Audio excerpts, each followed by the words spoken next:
ঈদে মুক্তির প্রতীক্ষিত সিনেমাগুলোর প্রচারণা তুঙ্গে। মুক্তির দৌড়ে সিনেমাগুলোর মধ্যে সবচেয়ে আলোচিত মেগাস্টার শাকিব খানের বরবাদ। ওর এখনই এই অবস্থা, ওর ফিউচার কি?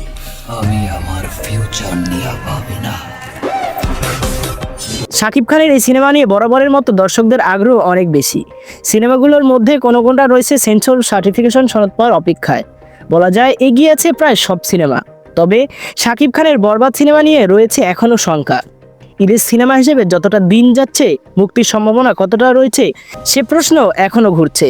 তবে এবার জানা গেল ঈদে বরবাদ মুক্তির সম্ভাবনা অনেকটাই কমে গেছে।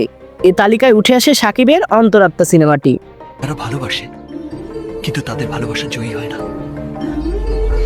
সৃষ্টিকর্তা যে আমাকে তাদের দলে ফেলবে যদি জানতাম। যেটি পরিচালনা করেছেন ওয়াজিদ আলী সুমন।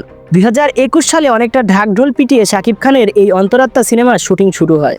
সে বছর রোজার ঈদে মুক্তির পরিকল্পনা ছিল বলে নিষেধ করেছিলেন নির্মাতা। তবে নানা কারণে থেমে যায় সিনেমার শুটিং। তারপর বিভিন্ন সিনেমা নিয়ে ব্যস্ততা বাড়ে শাকিব খানের। তবে এর মধ্যেই নির্মাতা সিনেমার সম্পূর্ণ শুটিং শেষ করেছে। রোববার 23 মার্চ বাংলাদেশ চলচ্চিত্র সার্টিফিকেশন বোর্ডে প্রদর্শনের জন্য পাঠানো হয়েছে। সেখান থেকে ছাড়পত্র পেলেই ঈদে মুক্তি দেওয়া হবে বলে জানান অন্তরাত্মা সিনেমার পরিচালক।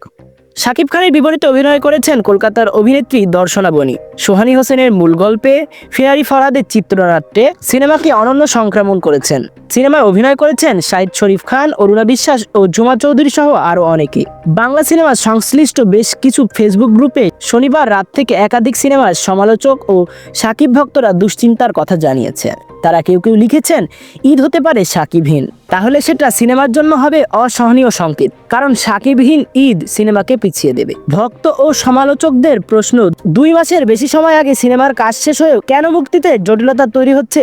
কারণ আগামী 2-1 দিনের মধ্যে সিনেমা জমা দিতে না পারলে মুক্তির সম্ভাবনা কমে যাবে। সপ্তাহের শেষের দিকে ঈদের ছুটি শুরু হবে।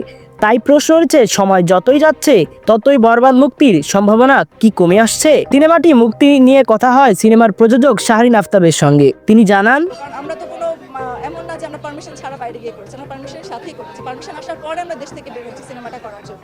এর আগে আমরা শুটিংয়ে ঢুকি। সেন্সরের ব্যাপারটা, সেন্সর তো ওই যে এখন সেন্সর তো আমাদের হয়ে যাবে ইনশাল্লাহ। তো বাকিটা হলে পরে তো আপনারা সবাই জানবেন।